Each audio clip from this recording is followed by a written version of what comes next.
मैं अंबु उदयम पार्टी की राजनीतिक विचारधारा को हमारे भारत गणराज्य और मेरे साथी 147 करोड़ नागरिकों को समर्पित करता हूँ। सेम्बूत से एम सुभाष बाबू, अध्यक्ष, अंबु उदयम पार्टी। पार्टी के फाइनेंशियल रिसोर्स के बारे में हर तरह से मिले ऑफिशियल फाइनेंशियल योगदान के साथ अगर पार्टी लेवल पर इलेक्शन कमीशन में रजिस्ट्रेशन होता है तो हमें उम्मीद थी कि भारत का चुनाव आयोग हमारी अंबु उदयम काची को चलाने, राजनीति में शामिल होने और चुनाव लड़ने में हर लेवल पर हमारा मार्गदर्शन करेगा। इसी तरह हमने अपनी अंबु उदयम काची को भारत के चुनाव आयोग में इस उम्मीद के साथ रजिस्टर कराया कि वह पार्टी चलाने के लिए एक मजबूत ढांचा तैयार करेगा। लेकिन भारत के चुनाव आयोग ने हमारे लिए इस तरह की कोई मदद नहीं की। अंबु उदयम काची के पार्टी रजिस्ट्रेशन के बाद भारत के चुनाव आयोग ने हम पर ध्यान नहीं दिया। जो लोग दूसरों से तोहफे खरीदने लेने के आदी नहीं हैं, पार्टी के स्टेज पर भी हमने किसी से कोई फंड नहीं मांगा और न ही किसी ने हमें कुछ दिया। हमें किसी से कोई डोनेशन नहीं मिला और न ही किसी ने अपनी मर्जी से कुछ दिया। अंबु उदयम काची को किसी भी कॉर्पोरेट कंपनी या किसी भी सोर्स से किसी भी आधार पर व्यक्तिगत रूप से किसी का सपोर्ट नहीं मिला है। इन्हीं हालात में हमने अपनी अंबु उदयम काची के लिए ये फंड अपने खर्च पर खर्च किए। हमने इसे एक निश्चित समय तक खर्च किया। उसके बाद जब हमने उन्हें प्रैक्टिकली देखकर यह नतीजा निकाला कि एक तरफ हम हर दौर में और राजनीतिक और चुनावी मैदान के हर स्टेज पर सत्ताधारी पार्टी और विपक्षी पार्टियों के अत्याचारों और अराजकता से लगातार सीधे तौर पर प्रभावित हुए हैं, दूसरी तरफ हम सरकारी ढांचे के अंदर उनकी प्रशासनिक अनियमितताओं से लगातार परेशान हैं। ये किसी भी स्टेज पर खत्म नहीं होता। राजनीति और चुनाव के मैदान में खत्म नहीं होता। यह एक लोकतांत्रिक देश में यूनियन पार्लियामेंट और राज्य विधानसभा में सत्ताधारी पार्टी और विपक्षी पार्टी को रखकर खुद बनाए गए दो पार्टी सिस्टम में होता रहेगा। उनकी तरफ से इसका कोई अंत नहीं था, न है, क्योंकि ये दोनों पार्टियां देश में लोकतंत्र में राजनीति और चुनाव के मैदान में तीसरी पार्टी के लिए जगह नहीं देती। इसलिए ये साफ है कि वे राजनीतिक और चुनावी मैदान को अपने हाथों में रखने के लिए जानबूझकर ऐसा कर रहे हैं। उसके बाद इस पर अपना समय और पैसा खर्च करना बेकार है। अब हम सिर्फ अपनी अंबु उदयम काची के ऑफिशियल कामों के लिए समय समय पर कुछ राजनीतिक गतिविधियां करने के लिए समय और पैसा खर्च कर रहे हैं। ठीक उसी तरह अब हम भारत के चुनाव आयोग द्वारा भेजे गए 12 अगस्त 2025 तारीख के शो कॉज नोटिस के जवाब में 15 अगस्त 2025 तारीख का ये पत्र लिखने के लिए अंबु उदयम काची के लिए समय और पैसा खर्च कर रहे हैं। मैं भारत के चुनाव आयोग से यह निवेदन करता हूं कि अंबु उदयम काची सीधे तौर पर राजनीतिक और चुनावी दौर की असामान्य स्थितियों से प्रभावित हुई है, जो चुने हुए प्रतिनिधियों, सत्ताधारी पार्टी और शासकों द्वारा सरकारी ढांचे के भीतर से लाए गए लोगों द्वारा किए गए अत्याचारों और अराजकता से पैदा हुई हैं। इसके अलावा अंबु उदयम काची ने 18 अगस्त 2009 को कुनबुम विधानसभा क्षेत्र के उपचुनाव से शुरू करके, जिसमें हमारे अंबु उदयम मक्कल वेट्टिलर ने स्वतंत्र रूप से चुनाव लड़ा था, भारत के चुनाव आयोग को कई पत्रों के माध्यम से इस बारे में विस्तार से लिखा है। अब 12 अगस्त 2025 को भी सत्ताधारी पार्टी द्वारा अंबु उदयम काची के लिए असामान्य राजनीतिक स्थिति बिल्कुल वैसी ही बनी हुई है। ये राजनीतिक दल हालांकि भारत के चुनाव आयोग द्वारा पंजीकृत और मान्यता प्राप्त हैं, फिर भी वे हर समय एक सरकार के रूप में भारत के चुनाव आयोग से सीधे जुड़े हुए हैं। ये पार्टियां सरकार के भीतर सत्ताधारी पार्टी और विरोधी पार्टी, विपक्ष पार्टी के रूप में काम करती हैं। जिससे वे प्रशासनिक रूप से शासन करने और चुनाव कराने में सक्षम होती हैं, सरकारी ढांचे के भीतर से। एक तरफ भारत के चुनाव आयोग द्वारा मान्यता प्राप्त पार्टियों के रूप में शामिल होने के लिए सरकारी स्तर पर, जबकि साथ ही दूसरी तरफ राजनीति में शामिल होने और चुनाव लड़ने में भाग लेने के लिए भारत के चुनाव आयोग द्वारा पंजीकृत पार्टियों के रूप में शामिल होने के लिए पार्टी स्तर पर। इस तरह यह इन दोनों पार्टियों को लगातार एक ही समय में इन दोनों तरीकों से काम करने की ओर ले जाता है। वे सरकार में इस तरह से कैसे काम करते हैं कि इसे कौन नोटिस करता है, इसकी निगरानी कौन करता है, वे सरकार में सत्ताधारी पार्टी के रूप में कैसे काम करते हैं, वे सत्ताधारी पार्टी में एक सरकार के रूप में कैसे काम करते हैं, कि कौन इन गतिविधियों में अंतर करेगा और यह पहचानेगा कि सरकार में क्या चल रहा है, इसमें कौन फैसला करेगा, इसमें कौन कार्रवाई करेगा। इस मामले में उन्होंने सरकार के रूप में काम किया, इस मामले में उन्होंने सत्ताधारी पार्टी के रूप में काम किया। कि आज इसमें अंतर करना और इसे देखना असंभव है। सत्ताधारी पार्टी जिसके प्रतिनिधि लोगों द्वारा चुने जाते हैं, वही सरकार चलाती है। हम उनके खिलाफ कैसे कार्रवाई कर सकते हैं जो उन्होंने किया है, ये जानने के बाद भी कि उन्होंने कानून का उल्लंघन किया है, उनके और साथी लोगों द्वारा चुने गए प्रतिनिधियों के खिलाफ न्यायिक कानूनी कार्रवाई और प्रशासनिक कार्रवाई कौन करेगा? जो यूनियन पार्लियामेंट और राज्य विधानसभा के सदस्यों के रूप में अपनी पार्टियों के सदस्य हैं, लोकतांत्रिक तरीके से कार्रवाई कौन करेगा? ऐसा लगता है कि किसी को इसकी परवाह नहीं है। हालांकि अंबु उदयम काची, जो भारत के चुनाव आयोग में रजिस्टर्ड थी, लेकिन बाद में भारत के चुनाव आयोग ने उसे अपने हाल पर छोड़ दिया, अब अपने नेतृत्व सेम्बूट से एम सुभाष बाबू के स्तर पर ये सोच रही है कि लोकतांत्रिक देश भारत में सरकार चला रही इन दो पार्टियों से प्रशासनिक रूप से कैसे निपटा जाए, अब से अपनी राजनीति कैसे की जाए, चुनावों का सामना कैसे किया जाए और उनमें कैसे भाग लिया जाए, और लोकतांत्रिक तरीके से इस मुद्दे से कैसे निपटा जाए। इस तरह मैं एक के बाद एक ऐसे सवाल उठाता रह सकता हूँ। इन सब का जवाब कौन देगा? जब हम लोकतांत्रिक देश भारत के लगभग 147 करोड़ नागरिक यहाँ शामिल मौलिक मुद्दे को समझेंगे, तभी सच्चा लोकतंत्र स्थापित होगा। इसी को लाने के लिए अंबु उदयम राजनीति में आया है। लगभग 147 करोड़ लोगों की आबादी वाले इस भारतीय गणराज्य में ऐसे लोग भी हैं जो सरकारी सेवा में रहते हुए अपने लोकतांत्रिक कर्तव्यों का पालन करते हैं।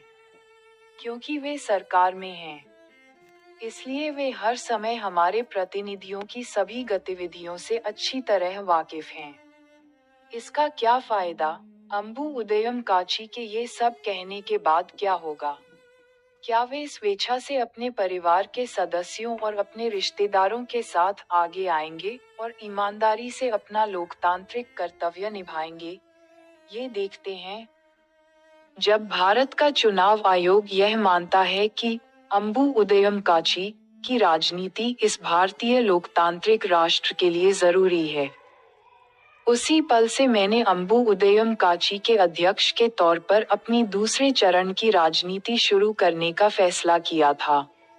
मैं इसे लागू करने के लिए अब तक इंतजार कर रहा था और मैं इस समय इसे भारत के चुनाव आयोग के सामने पेश कर रहा हूँ। मैं अंबु उदयम काची की गतिविधियों में अध्यक्ष के तौर पर सक्रिय रहा हूँ। अगर अंबु उदयम काची के पास उतना पैसा होता जितना भारत के चुनाव आयोग ने चुनाव के दौरान नोट के विज्ञापन पर खर्च किया था, तो वह हमारी अंबु उदयम काची पार्टी चलाने, राजनीति करने, चुनाव लड़ने और अपनी पार्टी की गतिविधियों का विज्ञापन करने और देश में मीडिया के जरिए 5 साल तक लोगों तक पार्टी का संदेश पहुंचाने के लिए काफी होता। लेकिन अब इस समय भारत के चुनाव आयोग के जरिए तमिलनाडु सामान्य चुनाव विभाग, मुख्य चुनाव अधिकारी और तमिलनाडु सरकार के सचिव सेंट जॉर्ज फोर्ट, चेन्नई ने 12 अगस्त 2025 को अंबु उदयम काची से स्पष्टीकरण मांगते हुए एक कारण बताओ नोटिस भेजा है। इसमें उन्होंने पूछा है कि अंबु उदयम काची ने पिछले 6 सालों से चुनाव क्यों नहीं लड़ा है। अगर मैं अंबु उदयम काची की ओर से भारत के चुनाव आयोग को प्रशासनिक तौर पर एक लाइन में जवाब दूं, तो शायद औपचारिक रूप से ये कहा जा सकता है, अंबु उदयम काची की आर्थिक स्थिति अभी अच्छी नहीं है और इसलिए इसने एक पार्टी के तौर पर चुनाव नहीं लड़ा है। हालांकि अंबु उदयम काची ने 13 मई 2013 को भारत के चुनाव आयोग में रजिस्ट्रेशन के लिए याचिका दायर की थी और 23 अक्टूबर 2013 को भारत के चुनाव आयोग में एक राजनीतिक पार्टी के तौर पर रजिस्टर्ड हुई थी, जिसने कभी एक बार भी नहीं पूछा, आप अंबु उदयम काची कैसे चला रहे हैं। इतने दिनों बाद, इतने सालों बाद भारत का चुनाव आयोग अब अंबु उदयम काची से पिछले 6 सालों से चुनावों में हिस्सा न लेने के बारे में स्पष्टीकरण मांग रहा है। यह सही है। साथ ही नोटिस में कहा गया है कि पार्टी का रजिस्ट्रेशन सिर्फ चुनाव लड़ने के लिए होता है और अगर ऐसा नहीं किया जाता है तो पार्टी के खिलाफ कार्रवाई की जाएगी और इसे मीडिया में प्रकाशित किया जाएगा। मुझे नहीं पता कि यह किसी तरह की प्रशासनिक धमकी है। खैर, हम इस मामले पर अब एक नतीजे पर पहुंच गए हैं। हम अब भारत के चुनाव आयोग को बता सकते हैं कि हमारी अंबु उदयम काची के रजिस्ट्रेशन के बाद पिछले 12 सालों से अब तक हम अपनी पार्टी को आधिकारिक तौर पर चला रहे हैं, देश में राजनीति में सक्रिय हैं और चुनावों में उम्मीदवारों के तौर पर चुनाव लड़ा है। राजनीतिक और चुनावी क्षेत्र में हमारी भागीदारी और योगदान रहा है। इसलिए भारत के चुनाव आयोग को अब इस सही समय पर अंबु उदयम काची का नाम औपचारिक रूप से मीडिया के माध्यम से प्रकाशित करना चाहिए ताकि भारत गणराज्य के नागरिकों को लोकतांत्रिक तरीके से सूचित किया जा सके। तभी लोगों को पता चलेगा कि सत्ताधारी पार्टी के राजनीतिक मामलों में वास्तविक स्थिति क्या है। लोकतांत्रिक देश भारत में सत्ताधारी पार्टियों के कारण कितनी बुरी प्रशासनिक स्थिति है और तभी भारत के लोगों को एहसास होगा कि अंबु उदयम काची को देश में राजनीति करने और भारत के लोकतंत्र में चुनाव में उम्मीदवार के तौर पर चुनाव लड़ने में कितनी कठिनाइयों का सामना करना पड़ा है। हालांकि अंबु उदयम काची की ओर से इस पत्र में बताई गई बातें वर्तमान में भारत के चुनाव आयोग के लिए प्रशासनिक रूप से जरूरी नहीं है। मैं आपको सूचित करना चाहता हूं कि अंबु उदयम काची, जो भारत के चुनाव आयोग के साथ एक राजनीतिक पार्टी के रूप में रजिस्टर्ड है, उसे लोकतांत्रिक रूप से भारत के चुनाव आयोग को उन गंभीर और सबसे बुरी राजनीतिक चुनौतियों के बारे में बताना पड़ा है, जिनका सामना उसने सत्ताधारी पार्टी से राजनीतिक रूप से किया है, जिसके सदस्य लोगों द्वारा चुनावों के माध्यम से चुने गए प्रतिनिधि हैं और जिसकी पार्टी भी उसी भारत के चुनाव आयोग द्वारा रजिस्टर्ड और मान्यता प्राप्त है। हमारी अंबु उदयम काची के लिए यहाँ पार्टी की गतिविधियाँ चलाना, राजनीति में शामिल होना, राजनीति करना और उम्मीदवारों के तौर पर चुनाव लड़ना या राजनीतिक और चुनावी मैदान में सत्ताधारी पार्टियों द्वारा किए गए राजनीतिक अत्याचारों और प्रशासनिक अराजकता का सामना करना या इन चुनौतियों से पार पाना, इनमें से कोई भी हमारे लिए बड़ी बात नहीं है। हमारे अंबु उदयम काची के अध्यक्ष सेम्बुटसे एम सुभाष बाबू के नेतृत्व में।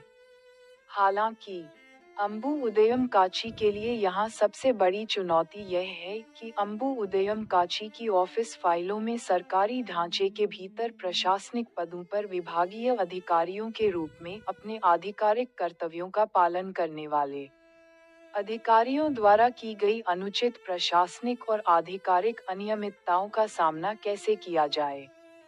ये विभागीय अधिकारी सरकार चलाने वाली सत्ताधारी पार्टी द्वारा उकसाए जाने पर अनुचित प्रशासनिक प्रथाओं, अनियमित आधिकारिक कार्यों और अंबु उदयम काची से संबंधित सरकारी फाइलों के गलत प्रबंधन में शामिल होते हैं। इस भारत गणराज्य में मेरे साथ हुई इन सभी सबसे बुरी घटनाओं का सामना करने और राजनीतिक और चुनावी क्षेत्र में उन सभी को सहने के बाद, और इतनी धैर्य से प्रशासनिक और आधिकारिक रूप से सब कुछ संभालने के बाद, मेरे अलावा अंबु उदयम काची के अध्यक्ष सिम्बूत से एम सुभाष बाबू, कोई और लोकतांत्रिक तरीके से काम नहीं कर सकता था और फिर भी एक लोकतंत्रवादी की तरह व्यवहार करना जारी रख सकता था, और न ही कोई और ऐसा करेगा। मैं सचिवों, चुनाव अधिकारियों, मुख्य चुनाव अधिकारियों, रिटर्निंग अधिकारियों, चुनाव निगरानी विंग, चुनाव फ्लाइंग स्क्वाड, चुनाव सुरक्षा बल, चुनाव लेखा समिति, भारत के चुनाव आयोग के चुनाव पर्यवेक्षकों के रूप में आपके चुनावी कर्तव्यों और कार्यों में हस्तक्षेप नहीं करना चाहता, क्योंकि वे सब कुछ जानते हैं, क्योंकि वे चुनाव के मौसम में देश में होने वाली हर चीज को सीधे देखते हैं। इसलिए मुझे यहाँ अलग से इसका उल्लेख करने की आवश्यकता नहीं है। मैं सीधे तौर पर आपके काम की आलोचना नहीं करना चाहता। जब ये अधिकारी सरकारी स्तर पर काम करते हैं, तो वे सरकार और सत्ताधारी पार्टी के बीच अंतर नहीं कर पाते हैं। वे ऐसा करने में असमर्थ हैं। इसीलिए एक लोकतांत्रिक देश के नागरिक इन अधिकारियों से बहुत प्रभावित होते हैं। लेकिन वे अधिकारी भी कभी यह महसूस नहीं करते कि जब हम अधिकारी अपने कार्यस्थलों से बाहर आते हैं, तो हम भी उन्हीं लोगों में से होते हैं। इसीलिए वे अपनी काम करने की जगह से लेकर रोजमर्रा की जिंदगी में अपने साथी लोगों के साथ इस तरह बुरा बर्ताव करते हैं। लेकिन एक साथी नागरिक के तौर पर मैं आपसे बस इतना पूछता हूँ, क्या आपको लगता है कि उस क्षेत्र में जो कुछ भी होता है, वह सब सही है? क्या आपको लगता है कि चुनाव के समय उन राजनीतिक पार्टियों के काम भी सही थे? अपनी अंतरात्मा के अनुसार इसका जवाब दें। इस आधार पर कि आमतौर पर पार्टी का दर्जा सिर्फ चुनावों में हिस्सा लेने के लिए होता है, पिछले 6 सालों से चुनाव न लड़ने के बारे में इस नोटिफिकेशन को देखने के बाद भारत के चुनाव आयोग से अंबु उदयम काची से स्पष्टीकरण मांगने के संबंध में अंबु उदयम काची द्वारा देश की केंद्र सरकार के कार्यकारी प्रमुख, भारत के राष्ट्रपति और भारत के प्रधानमंत्री को लिखे गए पत्रों को राजनीतिक रूप से संभाला गया। इसके बाद केंद्र सरकार ने इसे एक प्रशासनिक कार्रवाई पत्र माना और इसे तमिलनाडु सरकार को भेज दिया। उस फाइल में अंबु उदयम काची के पत्र के विवरण के आधार पर तमिलनाडु सरकार ने संबंधित विभाग के माध्यम से संबंधित मामलों पर कोई प्रशासनिक कार्रवाई किए बिना राज्य गृह पुलिस विभाग, गुडलूर उत्तर पुलिस स्टेशन, जहां अंबु उदयम काची का प्रधान कार्यालय स्थित है, के माध्यम से अपनी पुलिस दमन कार्रवाई शुरू की। जबकि अंबु उदयम काची 19 अक्टूबर 2013 से भारत के चुनाव आयोग के साथ एक पंजीकृत राजनीतिक दल के रूप में काम कर रही है। पुलिस ने अपने विभाग में 2 जुलाई 2025 की तारीख वाली अपनी जांच रिपोर्ट में अंबु उदयम काची के बारे में धोखाधड़ी वाली प्रविष्टियां की हैं।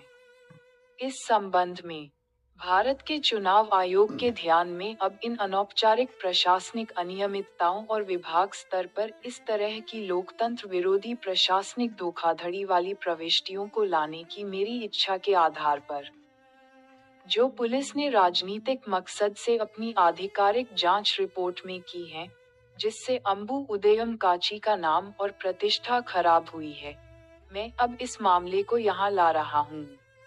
एक लोकतांत्रिक देश में अंबु उदयम काची, जो सरकारी संरचना के विभाग प्रणाली स्तरों का एक हिस्सा है, भारत के चुनाव आयोग के साथ पंजीकृत है, को 19 अक्टूबर 2013 को पार्टी पंजीकरण के लिए प्रशासनिक आदेश दिया गया था। उसी समय भारत के चुनाव आयोग ने अंबु उदयम काची के इस पंजीकरण आदेश को विधिवत भेजा। 1. मुख्य निर्वाचन अधिकारी, तमिलनाडु, चेन्नई। 2. राज्य चुनाव आयुक्त, तमिलनाडु, चेन्नई। 3. राजनीतिक दल प्रभाग 2। 4. सरकारी रिकॉर्ड में शामिल करने के लिए गार्ड फाइल। इसके अलावा संबंधित राज्य सरकार यानी तमिलनाडु सरकार के अंबु उदयम काची से संबंधित आदेश के अनुसार इसे तमिलनाडु सरकारी गजट नंबर 59 चेन्नई, शनिवार 15 मार्च 2014 में प्रकाशित किया गया था। इसे राज्य चुनाव विभाग को भी भेजा गया था। हालांकि राज्य सरकार के विभागों के साथ अंबु उदयम काची के रजिस्ट्रेशन से संबंधित ये सभी विवरण विभागों के स्तर पर प्रशासनिक प्रकृति के हैं। पुलिस ने इस संबंध में सभी आधारों पर मुझसे पूछताछ करने और मुझसे बयान लेने के बाद अंबु उदयम काची के बारे में विवरण गलत तरीके से, जानबूझकर गलत और धोखाधड़ी से अपनी प्रशासनिक प्रक्रियाओं के विपरीत दर्ज किया और आधिकारिक तौर पर अपने विभाग में अपनी जांच रिपोर्ट तैयार की। यहाँ तक कि जब पुलिस अपने विभागीय अधिकार क्षेत्र से बाहर की गतिविधियों में शामिल होती है, तो उन्होंने सरकार के अन्य सभी प्रशासनिक विभागों की फाइलों में मौजूद सभी विवरणों को छिपा दिया, अपनी जांच रिपोर्ट में अपने पक्ष में नए झूठे विवरण डाले, अवैध रूप से एक नई फाइल बनाए और इसे अपने विभागीय स्तर पर ले आए। अगर ऐसा ही है, तो पुलिस सत्ताधारी पार्टी के पक्ष में दस्तावेजों को अपने विभागीय स्तर पर लाना चाहती है और इस काम को इस तरह से करना चाहती है जिससे अंबु उदयम काची की राजनीति को नुकसान पहुंचे। एक लोकतांत्रिक देश में जहां सरकार हर 5 साल में नागरिकों मतदाताओं द्वारा चुनावों के माध्यम से चुने गए लोगों के प्रतिनिधियों द्वारा चलाई जाती है, हम क्या कर सकते हैं अगर अंबु उदयम काची, जो अपनी ईमानदार राजनीतिक गतिविधियों के माध्यम से बड़ी है और नागरिक स्तर पर अपना लोकतांत्रिक योगदान देगी, एक मतदाता की स्थिति से लेकर एक उम्मीदवार की स्थिति तक, इस राज्य सरकार के तमिलनाडु पुलिस विभाग के पुलिस प्रशासनिक कर्मचारियों द्वारा संघ, राज्य, स्थानीय स्तरों पर इस तरह की झूठी प्रविष्टियां प्रशासनिक रूप से अपने आधिकारिक रिकॉर्ड में बनाकर राजनीतिक रूप से पंगु बना दी जाती है।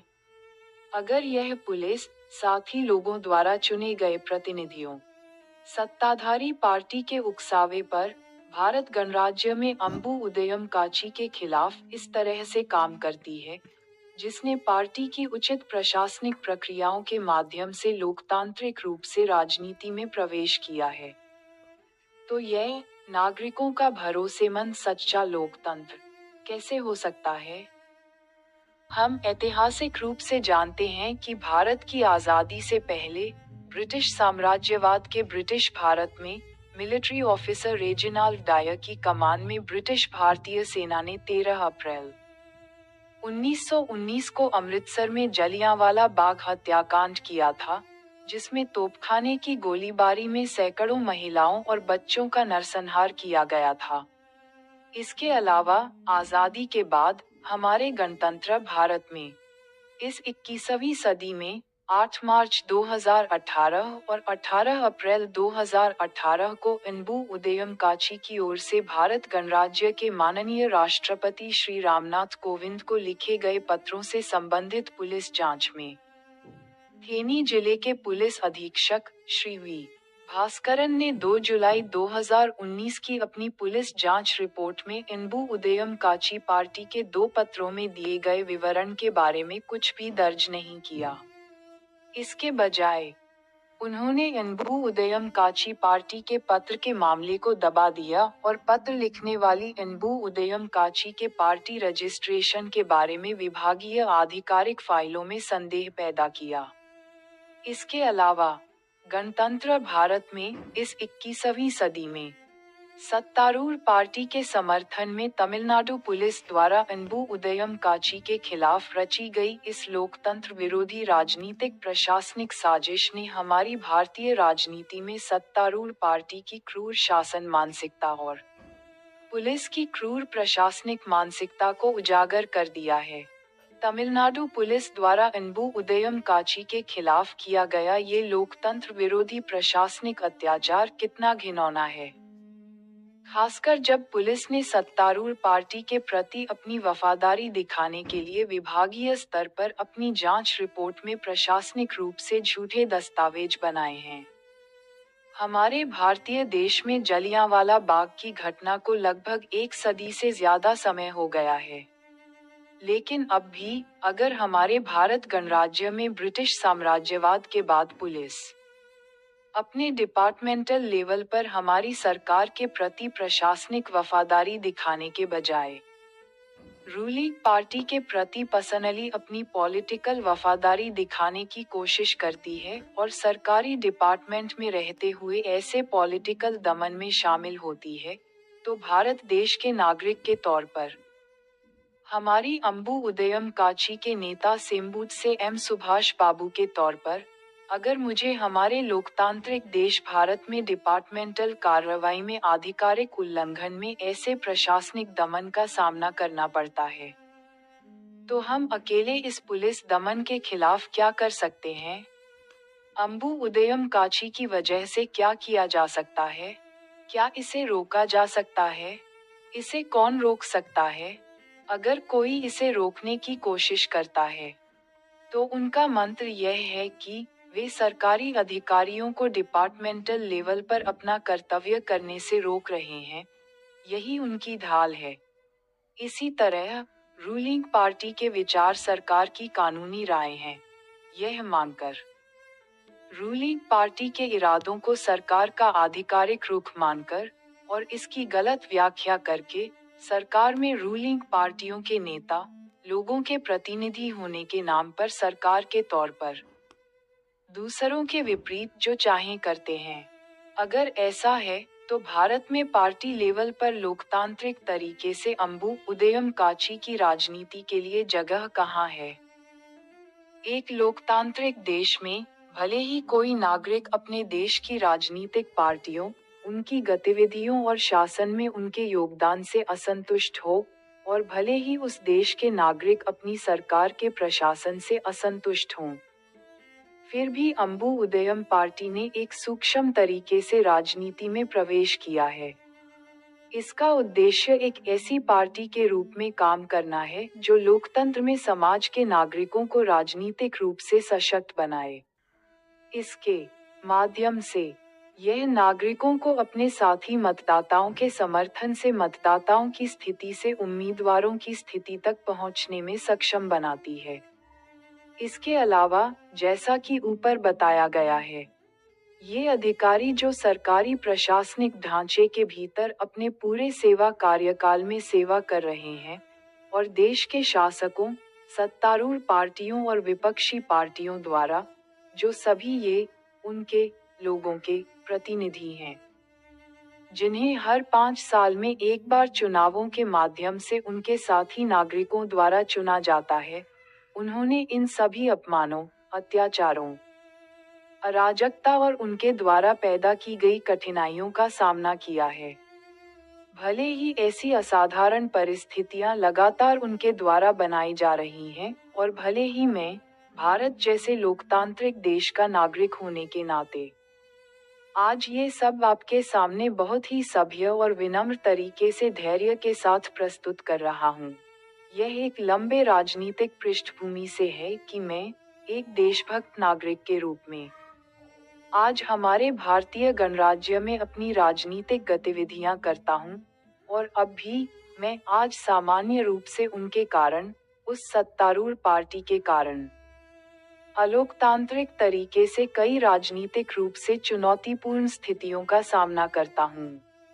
हमारे भारतीय राष्ट्र को 79 साल पहले ब्रिटिश साम्राज्यवाद से आज़ादी मिली थी, यानी 15 अगस्त 1947 को, उसके बाद हमारे भारत देश को 26 जनवरी 1950 को एक गणतंत्र देश घोषित किया गया, और अब 76 साल बाद, इन दोनों राजनीतिक अवधियों के बाद, अगर मुझे भारतीय गणतंत्र के एक नागरिक और अंबु उदयम काची के अध्यक्ष सेम्बुटसे एम सुभाष बाबू को अब फिर से वही राजनीतिक और प्रशासनिक संघर्ष करना पड़ रहा है जो देश के अधिकार और लोगों के अधिकार के लिए आज़ादी से पहले ब्रिटिश भारत में 15 अगस्त 1947 से पहले लड़ा गया था।